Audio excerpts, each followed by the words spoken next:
बिस्मिल्लाहिर्रहमानिर्रहीम, अस्सलाम वालेकुम। आप देख रहे हैं program news today with Tanzila Mazhar. Program में आपको खुश आमदीद कहेंगे। इस वक्त पाकिस्तान में अगर सियासी दर्जा हरारत को देखा जाए तो वो बढ़ता ही चला जा रहा है, लेकिन बदकिस्मती से हम सियासी माहौल का अगर जायज़ा लें तो यूँ लगता है कि हम आगे बढ़ने के बजाय बहुत पीछे जा रहे हैं। जो हमारी सियासी अक़दार हैं, जो हमारे रवैये हैं, जो हमारे यहाँ जमहूरी अक़दार का फुक़दान आज से अगर 30-40 साल पहले था तो आज उस फुक़दान में कोई कमी नहीं आई, बल्कि वो बढ़ता ही चला जा रहा है। और अवाम बड़े कंफ्यूज्ड हैं, क्योंकि एक तरफ अवाम का शऊर बढ़ा है, बहुत सारे अब अवाम के पास वसाइल हैं, मालूमात के ज़राए हैं मालूमात के, तो इतनी बाशऊर अवाम जो ये ड्रामे देखती है, ये जो तमाशे और ये जो सर्कस डस्का में लगा, इस तरह की जब चीज़ें आप देख रहे हैं तो आपको अफसोस होने लगता है। मैं अपनी फैमिली में भी एक दो लोगों से सुन रही थी, कुछ मेरी सीनियर सहाफ़ियों से भी बात हुई, तो वो बड़े डिप्रेस्ड थे कि ये कैसा मुल्क है और इस मुल्क में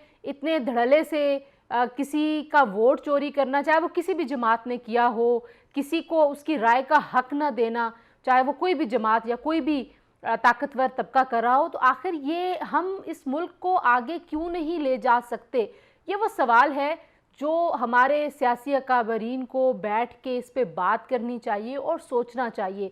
एक नशिस्त, दो नशिस्तें, आपका नंबर गेम क्या है, आपका मार्जिन क्या है, ये सारी चीज़ें ज़ाहिर है जमहूरियत में बड़ी रेलेवेंट हैं, लेकिन जमहूरियत में अवाम की राय का एहतराम करना, आज़ादी से उनको राय देने का मौका फ़राहम करना, ये वो बुनियाद है जो हमें लगता है कि हमेशा पाकिस्तान में खोखली बुनियाद ही रहती है। कहीं ना कहीं से कोई दबाव होते हैं, कहीं ना कहीं से कोई खलल डालने की कोशिश होती है, और फिर इलेक्शन कमिश्नर की तरफ से जो प्रेस रिलीज़ और जो रिमार्क्स और जो उनकी ऑब्जर्वेशन सामने आई हैं, वो पाकिस्तान के रियासती ढांचे को बुरे तरीके से उसने एक्सपोज किया है। किस तरीके से सिविल हुकूमतें भी आलाकार बन जाती हैं, किस तरीके से जो रियासत के आलाकार होने चाहिए वो सियासी जमातों के आलाकार बन जाते हैं।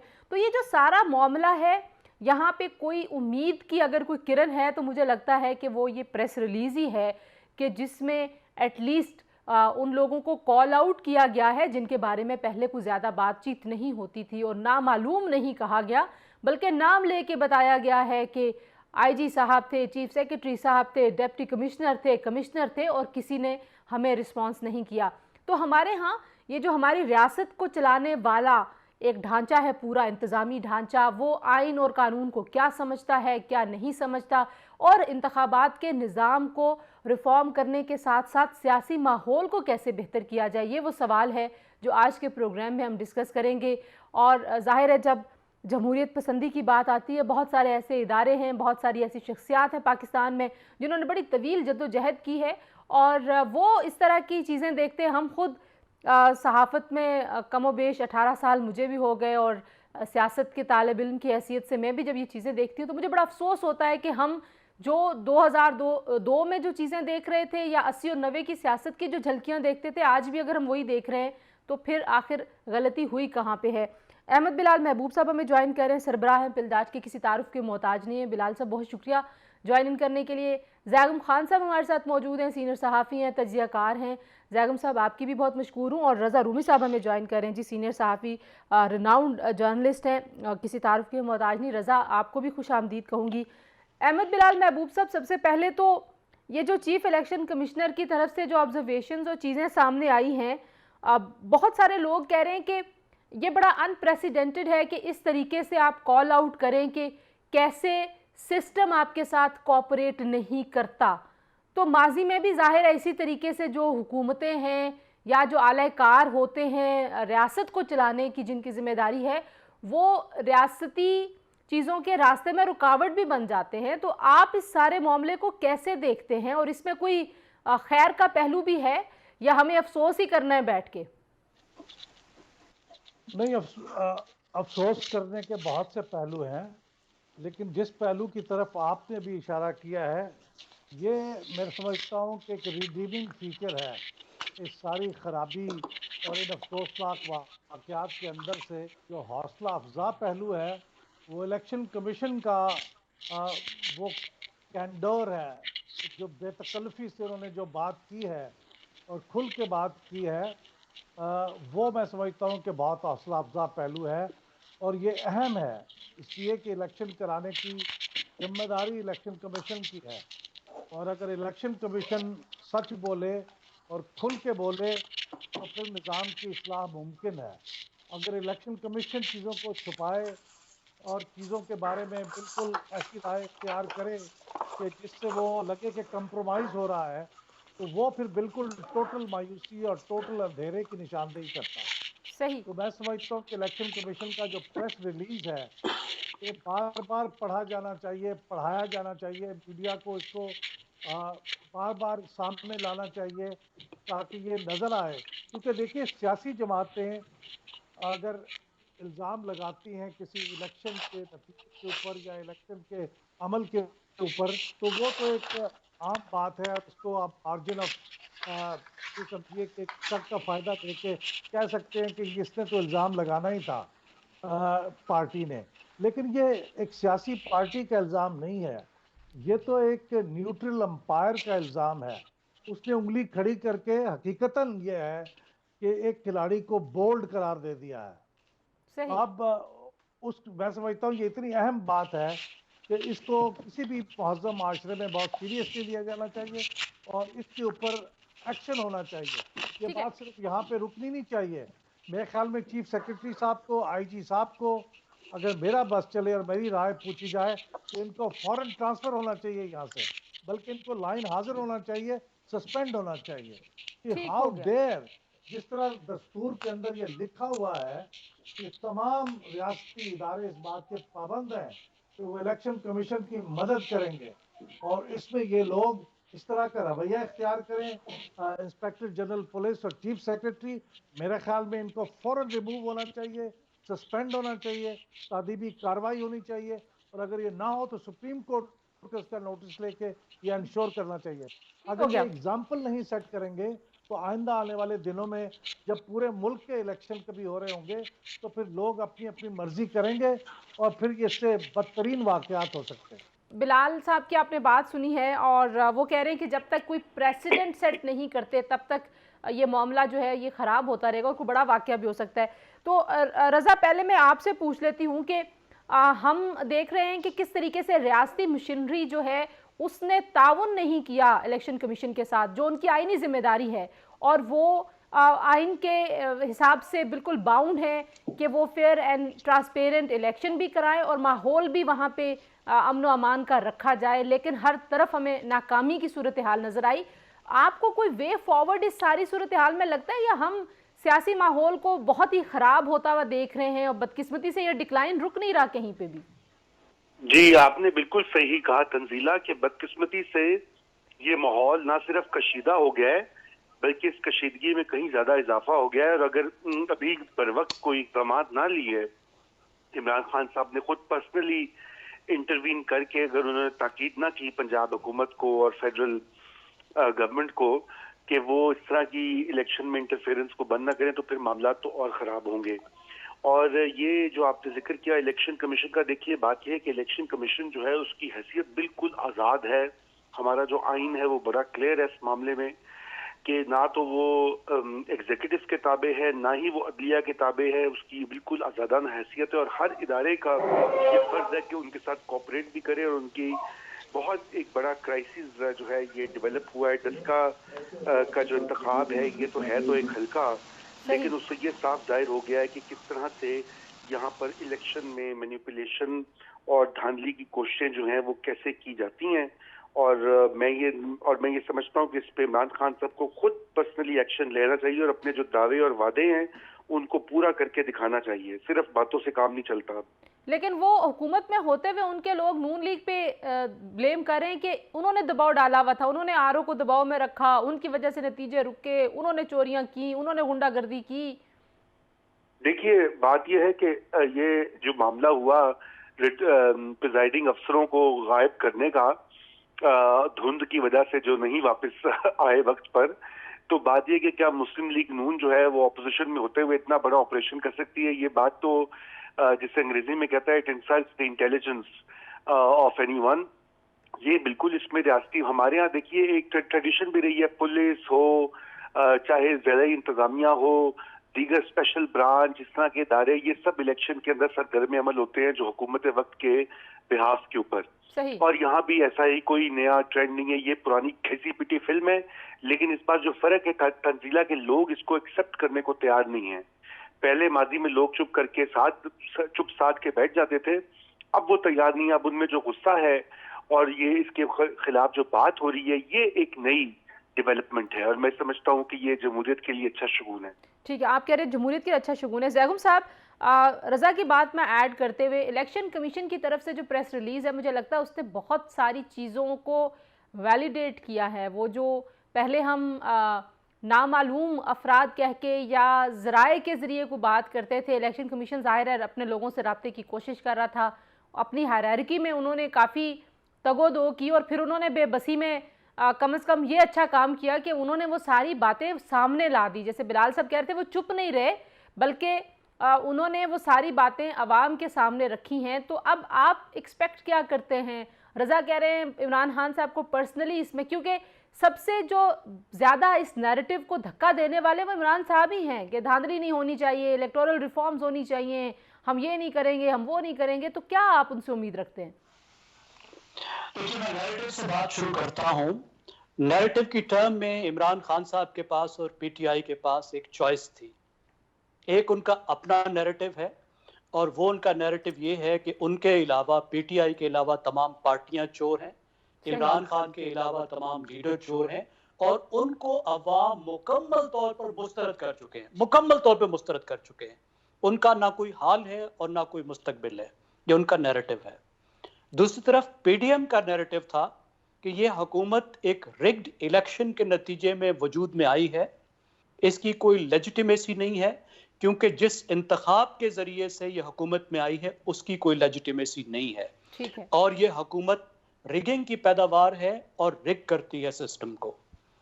अब एक तरीका तो ये था कि हुकूमत अपने नैरेटिव पर रहे और किसी ना किसी तरह से इलेक्शन को जीते, ताकि वो ये साबित कर सके कि अवाम अपोजिशन को मुकम्मल तौर पर मुस्तरद कर चुके हैं। और दूसरा उनके पास तरीका ये था कि वो साफ और शफाफ इलेक्शन करके अपोजिशन के जो नैरेटिव है उसको झूठा साबित कर देते कि ठीक है। अब उस सूरत में उनके अपने नैरेटिव पर जद जरूर आती, लेकिन ये साबित हो जाता कि ये हुकूमत शफाफ इंतखाबात में यकीन रखती है। और अगर इस वक्त वो हुकूमत में रहते हुए शफाफ इंतखाबात करा रही है, तो ये कैसे हो सकता है कि ऐसा इलेक्शन जिसमें वो हुकूमत में नहीं थी उसमें उसने असरअंदाज होने की कोशिश की हो। ज़ैगम साहब, मुझे एक छोटी सी बात ये भी बताइए, आप पंजाब की सियासत को बड़े अच्छे से जानते हैं। डस्का और सियालकोट जो ये सारा मामला हुआ है, आपको लगता है कि पीटीआई की चंद शख्सियात की वजह से ये इतना कॉम्प्लिकेटेड हो गया? क्योंकि बाकी जगहों पे भी तो इलेक्शन हो रहा था, नौशहरा में भी हुआ, कुरम में भी हुआ, आज थरपारकर में हो रहा है। देखिए, एक तो ये है, पहले मैं अर्ज कर रहा था कि मेरे ख्याल में पीटीआई ने गलत चॉइस ली और अपने नैरेटिव को सब्सटेंशिएट करते हुए उन्होंने पीटीआई के जो अपोजिशन का नैरेटिव था उसको बहुत ज्यादा मजबूत कर दिया। उनको दोनों टर्म्स में नुकसान हुआ, अपने नैरेटिव की टर्म में भी और पीडीएम के नैरेटिव की टर्म में भी। देखिए, ये सीट बहुत खास थी क्योंकि ये पंजाब की कौमी असम्बली की सीट थी, यहाँ पर खास तवज्जो थी। एक तो आपको मालूम है कि सेनेट में जो सबसे बड़ा मुकाबला होने जा रहा है उसका इलेक्टोरल कॉलेज भी कौमी असम्बली है और कौमी असम्बली की इस वक्त एक एक सीट अहम है। दूसरी बात यह है कि क्योंकि ये कौमी असम्बली की सीट है और पंजाब में है, तो इस पर सबकी नजर थी। मेरा नहीं ख्याल कि इसको हम सिर्फ लोकल इंतजामिया या लोकल पॉलिटिशियंस तक महदूद कर सकते हैं, क्योंकि जिस तरह की ये कार्रवाई हुई, आप वापस आपने जिस प्रेस रिलीज का इशारा किया, आप उसकी तरफ देखिए। चीफ सेक्रेटरी किसके मातहत है? वो किसी इलाकाई सियासतदान के मातहत तो नहीं है, किसी छोटे लीडर के मातहत तो नहीं है, कंट्रोल करता है। जो है पंजाब का चीफ सेक्रेटरी जो है वो उस्मान बुज़दार के मातहत भी नहीं है, पंजाब का आईजी जो है, हमें मालूम है वो उस्मान बुज़दार का मातहत भी नहीं है, ठीक हो गया। वो बरह रास्त बनी गाला से अहकामात लेते हैं। ठीक है, अच्छा इसलिए जरा मैं यहाँ इस पे वक्त ब्रेक ले पीटीआई लूं। की जो लीडरशिप दामन नहीं झाड़ सकती। ठीक है, मैं यहाँ जरा ब्रेक ले लूं। आप कह रहे हैं जी कि नैरेटिव में दोनों तरह का नुकसान हुआ, पाकिस्तान तहरीके इंसाफ को डस्का के इलेक्शंस में, और अभी आपने सेनेट के इंतखाब की भी बात की है, कुछ वो माहौल भी हम डिस्कस करेंगे जी। ब्रेक के बाद हमारे साथ रहिए।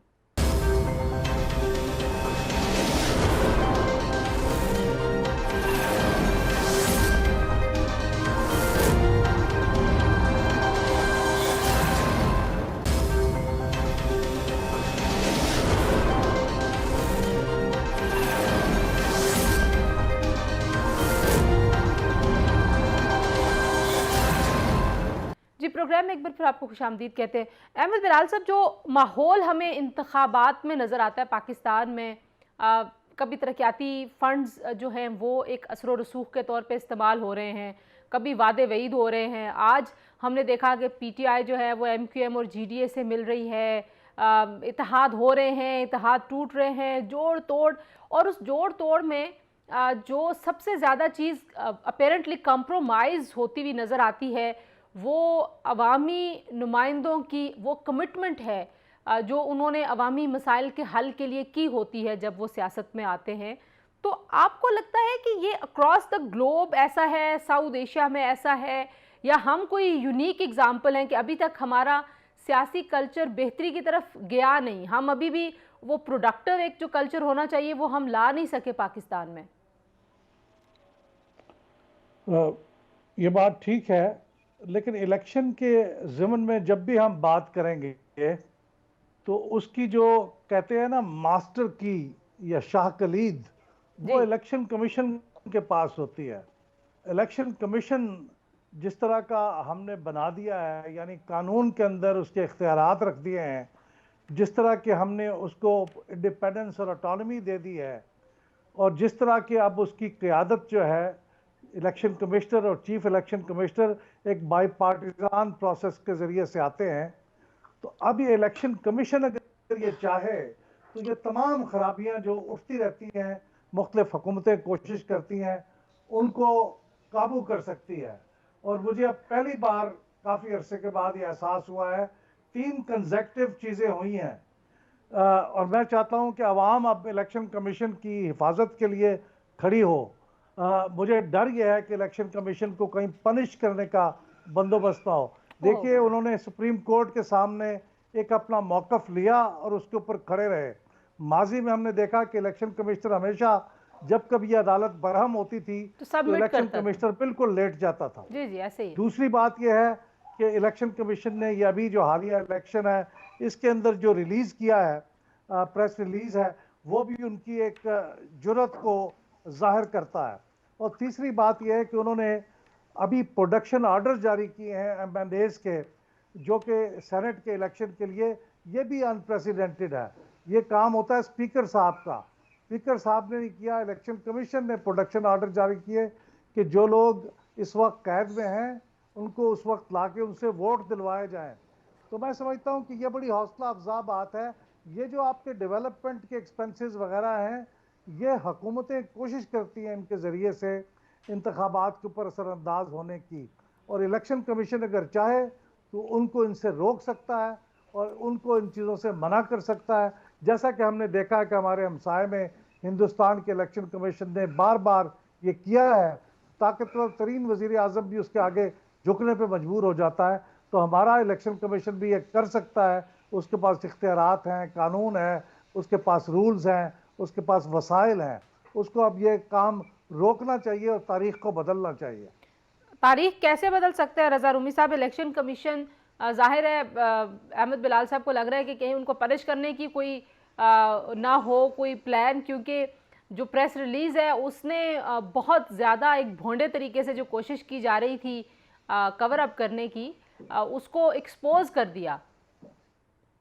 जी देखिए, बिल्कुल बिलाल साहब ने बड़ी पते की बात कही है। एक तो उन्होंने ये कहा है कि एक तारीख ताज डेवलपमेंट हुई है पिछले चंद हफ्तों में। एक तो जो उन्होंने सुप्रीम कोर्ट के सामने अपना मौक़िफ़ लिया सेनेट के इलेक्शन की बाबत, और दूसरा जिस तरह से उन्होंने बहुत वाज़ेह और बहुत ही जिसे कहते हैं मुदल्लिल अंदाज में इंतजामी मशीनरी का जो रवैया था उस इलेक्शन में, जो उनकी पार्टिजनशिप थी, उसको एक्सपोज भी किया। और उन्होंने इस चीज से भी गुरेज नहीं किया कि वो चीफ सेक्रेटरी और पुलिस को भी बराह रास्त जो है मुर्दे इल्जाम ठहराएं कि वो अवेलेबल नहीं हुए जब वो प्रिजाइडिंग ऑफिसर्स को अगवा किया गया।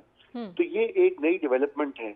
अब सवाल ये पैदा होता है कि क्या इलेक्शन कमीशन को जो है वो इस जगह पर मजबूत रहेगा या कायम रहेगा, अब ये देखना बाकी है, क्योंकि तारीख तो हमें कुछ और बताती है, जैसे बिलाल साहब ने भी इशारा किया और इससे पहले भी बात हो रही थी। तो अभी ये वक्त आ गया है कि इलेक्शन कमीशन के साथ वाकई में अवाम और पब्लिक ओपिनियन जो है उसको खड़े होना चाहिए। इसमें मीडिया का बहुत अहम किरदार है। मीडिया में बदकिस्मती से जिस तरह मुल्क की सियासत मुनक़सिम है और पोलराइज्ड है, इसी तरह मीडिया में भी हम देखते हैं कि चंद एक हिस्से जो हैं वो मुकम्मल तौर पर हुकूमत की हिमायत करते हैं, हुकूमती उम्मीदवारों की। चंद एक चैनल जो हैं वो बिल्कुल उसके बरक्स बात करते हैं। तो यहाँ पर बात जो होनी चाहिए वो आइन और कानून की होनी चाहिए, वो आइन की बालादस्ती की होनी चाहिए, क्योंकि मीडिया की आज़ादियाँ जो हैं वो भी इससे बराह रास्त मुंसलिक हैं। और यही रोल सिविल सोसाइटी का होना चाहिए और दीगर सियासी पार्टियां जो हैं, चलिए पीटीआई का तो अपना इंटरेस्ट है, मगर पीडीएम की का जो इत्तेहाद है, अब उनके पास उनको एक नया एजेंडा जो है वो इस बाई इलेक्शन के एपिसोड में फराहम किया है और इसके लिए पब्लिक मोबिलाइजेशन करनी पड़ेगी, लोगों को इस बात से आगाह करना पड़ेगा। अगरचे पंजाब में अब शऊर और आगाही काफी हद तक बढ़ी है, पहले कभी किसी ज़िमनी इंतखाबात में इतना ज्यादा इंटरेस्ट और अवाम की जो है निगाहें नहीं मरकूज होती थी, अब हो रही हैं। तो ये भी एक खुश आइंद बात है और मैं ये चाहूंगा कि इस वक्त जो है सियासी पार्टियां, मीडिया और सिविल सोसाइटी मिलकर इस मिशन को आगे लेके चलें। ये आज की बात नहीं है, ये एक पार्टी पीटीआई या नून लीग की बात नहीं है, ये पाकिस्तान के जमहूरी ढांचे, उसकी जमहूरियत के मुस्तकबिल और पाकिस्तान में आइन की हुक्मरानी का मामला है। तो इसको हमने एक इशू के तौर पर देखना है, ना सिर्फ के एक सियासी मुद्दे के तौर पर। ज़ैगुम साहब, हम किस तरीके से इस तरह के जो आइनी मसाइल हैं, क्योंकि हुकूमत तो बिल्कुल करनी कतरा रही है, किसी भी आइनी मसले का हल जो है वो जिस पार्लियामान में, जिस ऐवान में होना चाहिए वो उधर का रुख नहीं करते। और हमने अभी सुप्रीम कोर्ट में देखा कि सदारती रेफरेंस की जो समाअत चल रही है, वहाँ पे जो रिमार्क्स थे वो बहुत कुछ कह रहे हैं। वो रिमार्क्स जितने अल्फाज हैं, शायद उससे ज़्यादा उसमें बात की जा रही है कि पाकिस्तान में कुछ कुव्वतें ऐसी हैं जो कैसा निज़ाम चाहती हैं पाकिस्तान में। तो इसमें कौन पहरेदारी कर सकता है, क्योंकि सियासी जमातें तो देखिए अपने अपने उम्मीदवारों को लेके बहुत ज़्यादा कंसर्न है, उनकी अपनी नंबर गेम्स की ज़्यादा प्रॉब्लम है। कभी कभी ऐसे लगता है कि वो जो आइन की मुकम्मल बहाली और ख़ुद मुख्तारी का नारा है वो सिर्फ नारा है, उसके साथ जो सीरियस कमिटमेंट होनी चाहिए एट टाइम्स आपको हर जमात ही कॉम्प्रोमाइज़ होती हुई नज़र आती है। देखिए तंजीला, सारी दुनिया में पॉलिटिकल पार्टीजन किसी ना किसी हद तक, जो पॉलिटिकल पार्टीज हैं वो पार्टीजन होती हैं, उनकी एक साइड होती है। लेकिन बात ये होती है कि आप कभी बिल्ले को दूध की रखवाली पर नहीं बिठाते। सारी दुनिया में जिन मुआशरों में खिलाड़ी एक दूसरे को अड़ंगी मारने के आदी हों, बहुत ज़्यादा फाउल होता हो, वहाँ पे रेफरीज का किरदार बहुत ही ज़्यादा अहम हो जाता है। और इलेक्शन कमीशन और अदालतें पाकिस्तान के दो अहम तरीन रेफरीज हैं। और इलेक्शन कमीशन को जो अख्तियारात हैं वो गैर मामूली जो दिए गए हैं वो किसी मकसद के तहत दिए गए हैं। अगर आप भारत में देखें, जहाँ पे सियासी मामलात कुछ हमारे जैसे हैं, हमारे जैसा माशरा है, वहाँ पे इलेक्शन के दरमियान में जो इलेक्शन कमीशन है वो एक डिफेक्टो गवर्नमेंट बन जाता है। पाकिस्तान में भी जो 2017 का कानून है उसमें इलेक्शन कमीशन को बेपनाह अख्तियारात दिए गए हैं।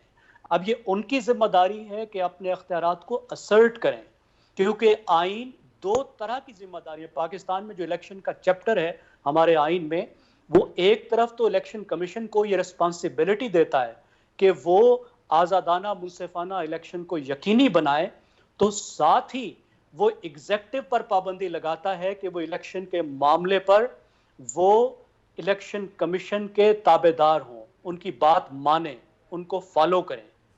तो अगर ये जो कुछ जिसकी खबरें आ रही हैं और वो उसमें कोई शक की बात नहीं है, अभी तक लगता है ऐसा ही है, तो उससे तो ये महसूस होता है कि एग्जेक्टिव ने आईनी जिम्मेदारियां पूरी नहीं की। जिस तरीके की नाफरमानी उन्होंने इलेक्शन कमीशन की है, और उन्होंने इलेक्शन कमीशन की मदद नहीं की ट्रांसपेरेंट इलेक्शन करवाने में। मेरे ख्याल में इस वक्त अदालतों की और इलेक्शन कमीशन की बहुत अहम जिम्मेदारी है कि वो सिस्टम को बचाएं, वो पाकिस्तान में जो फिशर्स हैं उनको वेपनाइज ना होने दें, उनको मजीद ख़राब ना होने दें, बल्कि खेल का ऐसा सिस्टम बनाएं कि ये खेल आगे चल सके। क्योंकि इलेक्शन की लेजिटिमेसी नहीं होगी तो हुकूमत की लेजिटिमेसी नहीं होगी, और जब हुकूमत की लेजिटिमेसी नहीं होती तो फिर स्टेट की रिट भी नहीं होती। बाकी इलेक्शन तो लीबिया में भी होते थे, शाम में भी होते थे, इराक में भी होते थे, इलेक्शन तो वहां भी होते थे, 80-80% वहां पे भी वोट निकल आया करते थे, लेकिन इलेक्शन की लेजिटिमेसी नहीं थी। तो उसका जो नतीजा निकला वो भी हमने देख लिया। बड़ी अहम बात की आपने ज़ैगम साहब। हम एक ब्रेक लेते हैं जी।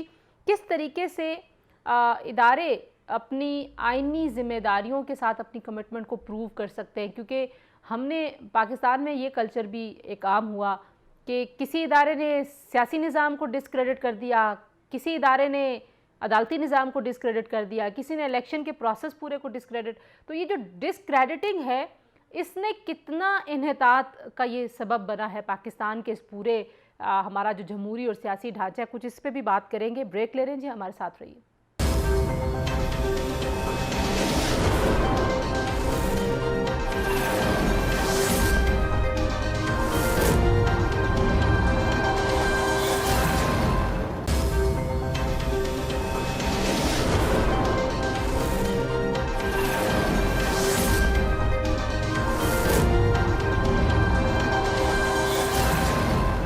जी, प्रोग्राम में आपको एक बार फिर खुशामदीद कहते हैं। आज एक और अहम डेवलपमेंट भी हुई है कि हफीज़ शेख साहब, जिनका एक बड़ा मार्का एक्सपेक्टेड है इस्लामाबाद से सेनेट के इलेक्शन के लिए और पीडीएम के मुश्तरका उम्मीदवार हैं उनके सामने, वो भी उस वफ्त का हिस्सा थे। रज़ा जो कराची गया और वहाँ पे जो मीडिया के लोगों ने उनसे बातचीत की, जब वो एमक्यूएम के वफ्त के बाद बात कर रहे थे मीडिया से, फिर वो जीडीए की पार्टी अहदेदारों से भी मिले, तो मीडिया के लोगों ने उनसे पूछा कि आपने इतनी अच्छी तकरीर की है और आपने सारे मसाइल का जो सबब है वो पिछली हुकूमतों को बताया, लेकिन आप तो सारी हुकूमतों के वज़ीर ख़जाना रहे हैं।